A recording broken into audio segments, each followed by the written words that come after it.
Өнөөдрийн бичлэгээр экзорцизм буюу хүн амьтан эд зүст шүглсэн муу ёрын сүнсийг хөөх зан үйлийн талаар ярих юм.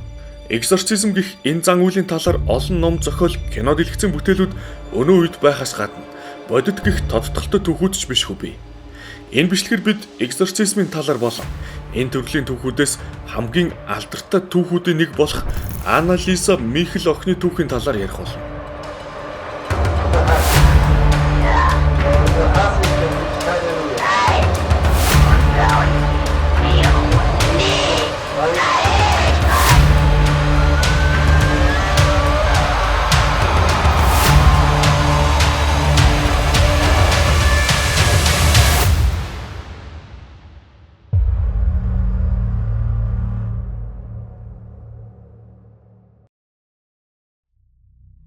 Анна Элизабет Михель буюу Анна Лиза охины түүхээ ярихаас өмнө хүний биеийг эзэмдсэн сүнс чөтгөрийг элдэн хөөх зан үйл буюу экзорцизмын талаар ярих нь зүйтэй. Хүний бие муу ёрын сүнс чөтгөрт эзэмдүүлсэн, шүглсэн гэх мэдээ гарвал хүн бүр янз бүрээр хүлээн авах нь ойлгомжтой. Гэхдээ хүн амьтан эд зүст сүнс чөтгөр шүглж эзэмддэг гэдэгт ихэнх хүмүүс итгэдэг их судалгаа бий. Америкийн антропологч Эрика Бургиньон олон янзын ард түмнийг хамарсан судалгаа хийсэн ба асуугдагчдын 77% нь хүн амьтан эд зүст сүнс шүглэх, биед нь орох гэх ойлголтод тодорхой түвшинд итгэдэг их үр дүн гарчээ. Энэ ойлголт нь зөвхөн дундад зуунаас ихтэй, эсвэл католик сүмийн номлолын хэсэг гэж ихэнх хүмүүс ойлгодог гэж магадгүй. Гэвч энэ ойлголтын түүх тэртех хүн төрөлхтний соёл иргэншлийн эртний үлгий болсон газраас үүдэлтэй байна. Манай эртний өмнөх 3 дугаар мянганд одоогийн Турк, Ирак, Сир, Кувейт зэрэг улсууд байгаа газрыг Месопотам гэж нэрлэдэг байсан юм. Харин тэнд хүн төрөлхтний хөгжилд маш том хувь нэмрээ оруулсан харьцангуй өндөр хөгжилтэй соёл иргэншил болох Шумеруудын соёл иргэншил үүссэн түүхтэй. Энд л анх сүнс шүглэх, түүнийг элдэн хөөх зэрэг ойлголт үүссэн бөгөөд мэдээж энэ хоёр ойлголт хамт зэрэгцэн оршсоор ирсэн байдаг. Харин экзорцизм гэх үг анх эртний грекийн экзоркисо гэх үгнээс үүдэлтэй бөгөөд шивших гэх утга илэрхийлдэг юм. Америкийн уугуул иргэдийн соёлч гэсэн муу ёрын сүнс чөтгөрийн талаар болон тэдгээр нь хүний биед шүглэх, шүглсэнийг нь зайлуулах гэх мэт итгэл үнэмшил ойлголтууд байсаар ирсэн.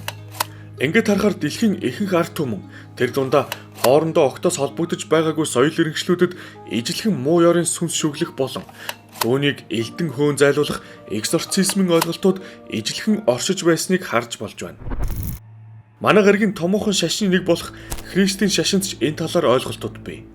Христийн шашны хамгийн гол документ болох Библиэд ухаан бие муу ёрын сүнсэнд эзэмдүүлэгч талаар, экзорцизмын талаар дурдсан хэсгүүд байдаг. Исламын шашинд жин гэх зүйл хүнд шүглдэг бол еврейчүүдэд дибук гэх мэт янз бүрийн соёлын ижилхэн итгэл үнэмшлүүдийг дурдж болно. Тэдгээр өөр ард түмний их сурвалжууд дээр хүн хэрвээ сүнс чөтгөрт эзэмдүүлсэн бол одоо үеийн та бидний кино дэлгэцэн бүтээлүүдээс харж дасал болсон шиг галзуу солиотой мэт инээд орилон хашгиран мэдхгүй хэлээрээ ярих гэх мэт ижил шинжүүдийг дурдсан байдаг. Муу ёрын сүнсэнд эзэмдүүлсэн хүмүүсийн болон янз бүрийн шулмын ан ав дундад зууны сүүл үед эрчимжиж бусдаас жоохон л өөр байх юм бол сүнс чөтгөр шүглсэн нэгэнгээд шатааж орхидог байсан түүхийг бид бүгд мэднэ. 1614 онд анх удаа экзорцизмын зан үйлийн ном гарсан байна. 18 дугаар зууны ихэнх үе хүртэл энэ бүхэн дэлгэрч хаа сайгүй л экзорцизм хийж байсан бол 18 дугаар зууны ихэнх үеэс гэгэрлийн үе эхлэх үед хүмүүс эргэлзэн тэнэгэлзэж сүнс чөтгөрт эзэмдүүлсэн хүмүүс болон экзорцизм тэмч алдартай практик биш болж хувирсан юм. Энэ үед хүмүүс юм бүхэнд итгэх нь багасж, нотлохоо баримт тэдэнд хэрэгтэй болж хүн төрлөختөн оюун санаа, гүн ухааны шинжилгээний босго дээр ирсэн байлаа. Тэрл үеэс хүмүүст энэ бүгд үнэн гэж үг гэх эрүүл ухаантай асуултууд гарч ирж, хүмүүсийн хандлага өөрчлөгдөх үед шашны хандлагч өөрчлөгдсөн байна. Энэ үед Христийн шашны шинэ урсгал болох протестант урсгал үүсэж, тэнд бол экзорцизмд хамаагүй үйл итгэсэн хандлага давмгаалж байлаа.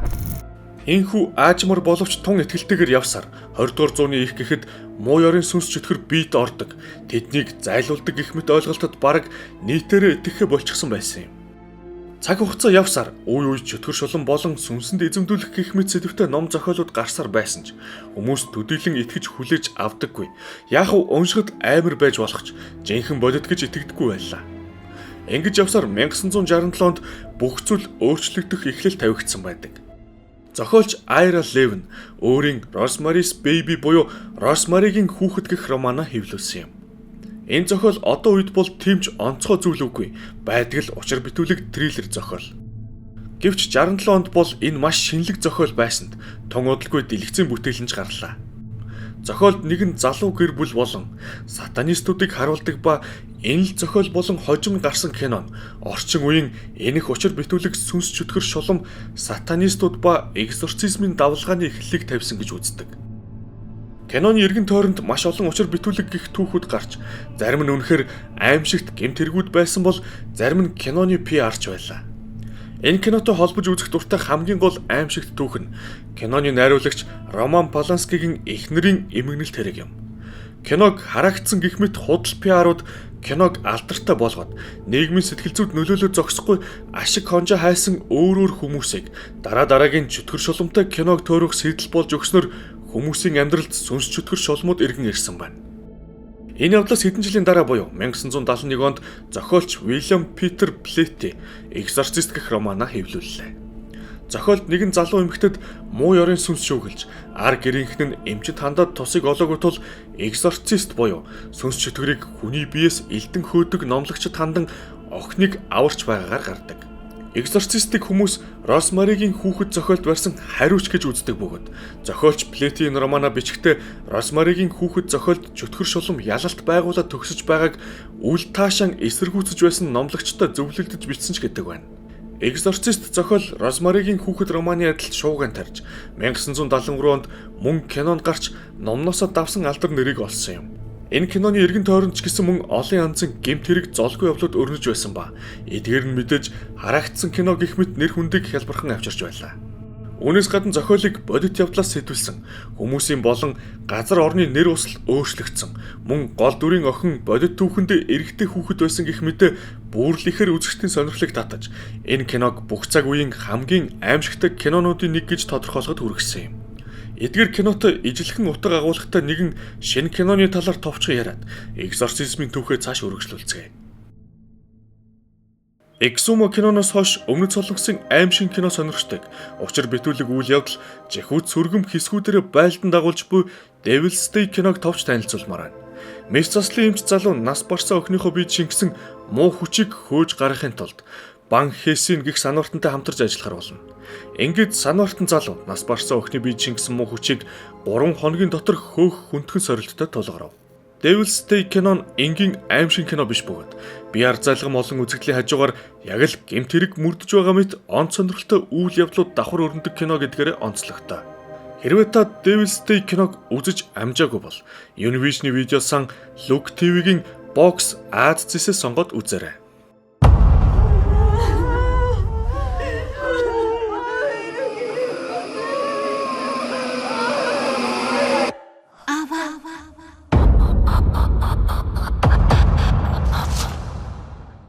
Яагаад ийм зүйл болчихв?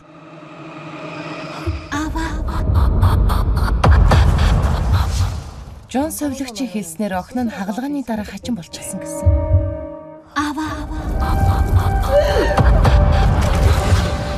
Хана охин маань одоо байхгүй болсон. Соми надтай яриад байна шүү дээ. Соми чилжүүлэн суулгасан зүрх хаанаас гарч ирсэн юм?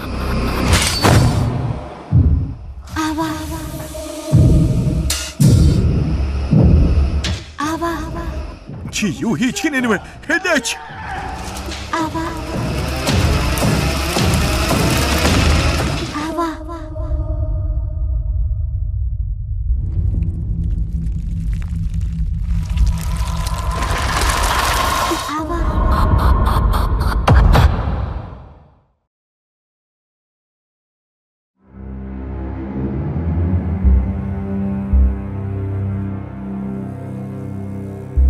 Герман улс 1952 он Михлийн гэр бүл буюу католик шашинтуудын гэр бүлд Анна-Лиза гэх охин төрсөн байна.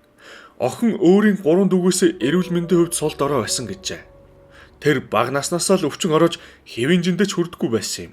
Харин сургууль сурч байхдаа онц сайн сурдаг байсан бөгөөд тэр дундаа латин хэлнийхээ хичээлд гарамгай хөөхт байв. Анна-Лиза онц сурахаарч аргагүй байсан бөгөөд эцэг эхийнх нь хатуу хяналт түүнийг өөр бусад зүйлсээс тусгаарлаж байсан гэдэг. Өмсөх хувцас сонгохоос нь эхлээд найз нөхдийг нь хүртэл зааж өвгүүдийн талаар ярих нь битэл бодохыг ч хоригддаг байв.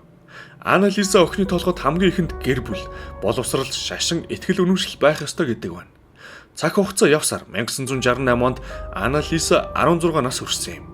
Тэр нэг өдөр хичээл дээрээс сандлаасаа унаж, ухаан балартаж таталт өгч эхэлсэн байна.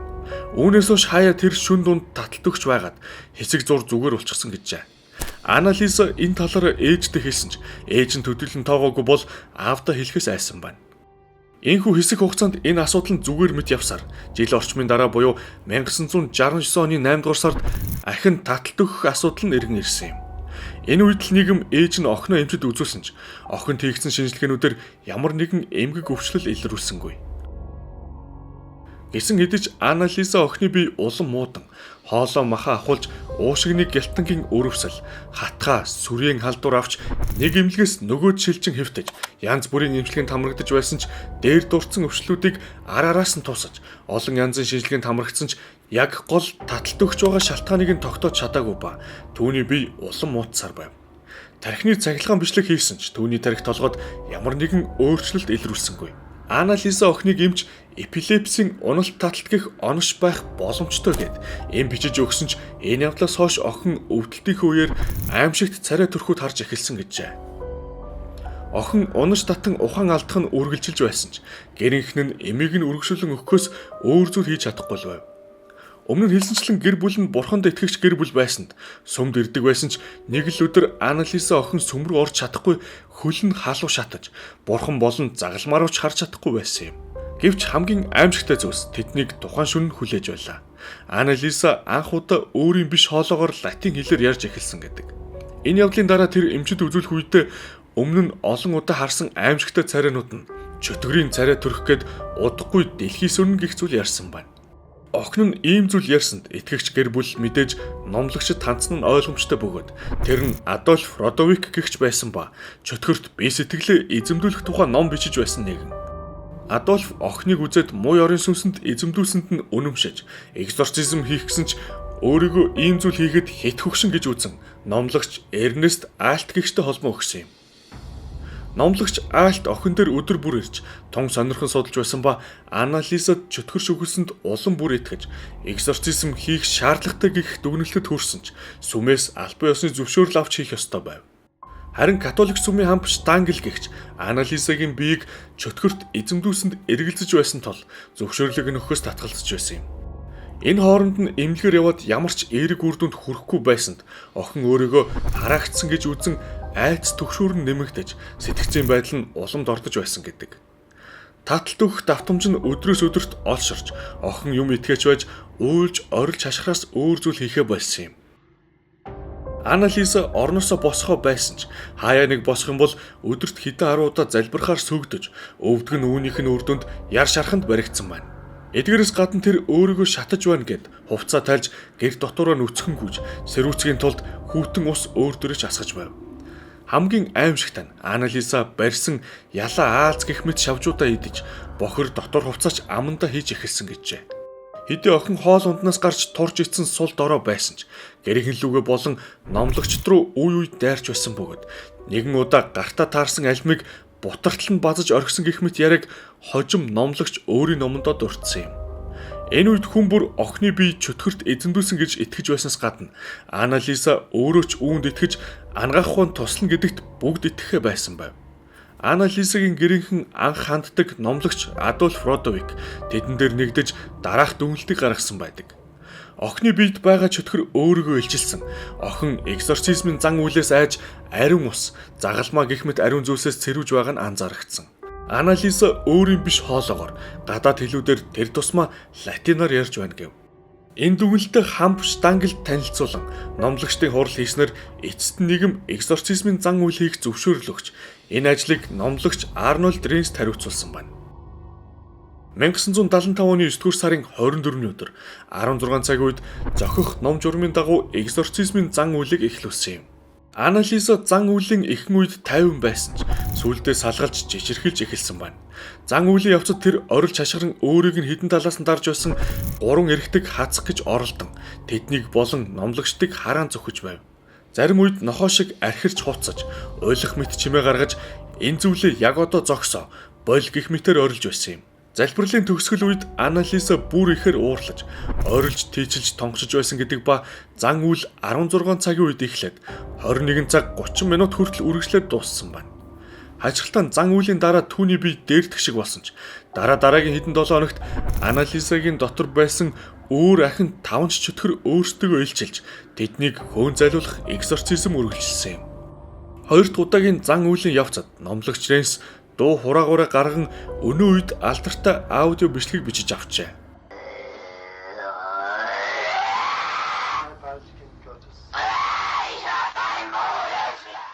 Нийт 67 удаагийн экзорцизмын зан үйл хийж охин юм итгэхгүй өөрийгөө цохид зодож байснаас гадна нүднээс гарч өөртөөгөө бити хэл хүнтэйч төстэй биш харагдах болсон байна. 7 дугаар сарын 1-ний шөнө ээлжид зан үйл хийгдэн дуусч Анна-Лиза баг зэрэг тайвширч тэнхээ орон ээжтэй өөртөө хамт байгаач би айж байна гэх зүйл хэлээд төд удалгүй унтаж тэр шөндөө амьсгал хураасан юм. Охины бид прокурорын газрын 2 алба хаагчийг байлцуулан задлан шинжилгээ хийж үхлийн шалтгааныг нь хэд сулдаж хоол хүнсний дутагдлаас болж нас барсан гэж дүгнсэн байна. Анна-Лиза Михель нас барах үедээ 166 см өндөртэй хэрнэ 31 кг байсан гэхээр энэ нь хинт ч ойлгомжтой байсан. Энэ түүх герман бити хэл Европ даяар шууган тарж сонин хэвлэл бүр бичин яг юунаас болж охин нас барсныг ойлгохыг оролдож байлаа. Тэр үнэхээр чөтгөрүүдэд бие эзэмдүүлсэн байсан уу? Эсвэл энэ учир утгагүй баахан зан үйл нь түүнийг үхэлд хүргэчихүүгээд шашны итгэл үнэмшлэрээ хүмүүс талцсан хуваагдаж маргалдаж эхэлсэн юм. Цагдаа хууль хүчнийхэн ч мэдээд зүгээр суусангүй. Шалгалт хийж охин өлсөж турж тэнхээ алдан нас барсан байхад дэрэгдэн дандаа эрүү саруул том хүмүүс байсанд тэднийг шалгаж эхэлсэн байна. Удалгүй шүүх хурал эхэлж охины ээж аав, хоёр номлогчд болох Альт болон Ренс нарт хүнийг санамсаргүйгээр алсан гэх хэргийн ял төлөвлөж эхэлсэн юм. Энэ үед номлогч Альт номлогчд охины хоол ундны асуудлыг хариуцах ёсгүй. Үүнийг мэдээж ар гэрийнхэн л мэдэх ёстой хэмээн мэдэгдэж бүгд бие биенээ буруутгаж эхэлсэн байдаг. Номлогчд сүүлдээ хоорондоо бие биеэч буруутгаж Родовик номлогч экзорцизмын үед хүн нас барах боломжгүй гэж хэлсэнд бид итгэсэн ч гисгэж байв. Шүүх хуралд оролцож байсан өөр хүмүүс тэднийг яг л сэтгцийн өвчтөг хүмүүс шиг хүлээн авч байлаа.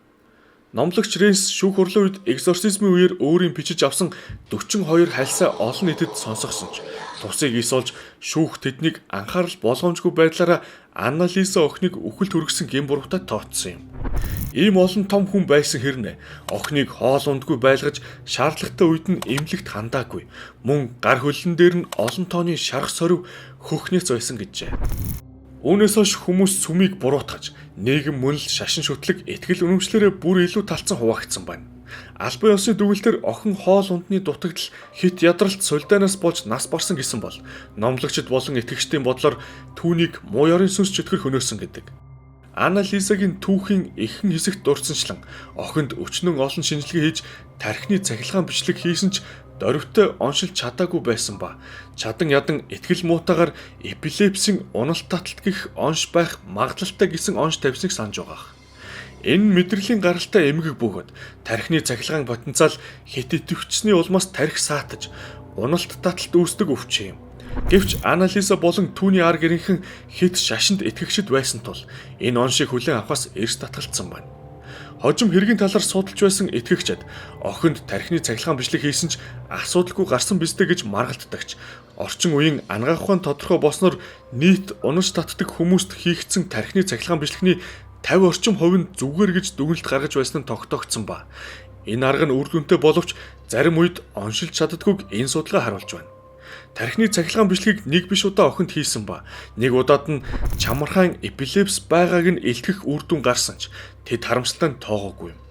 Анна-Лиза охин аимшигтай царинууд харж байсан гэдэг нь ч энэ өвчний үед илэрдэг шинж гэжээ.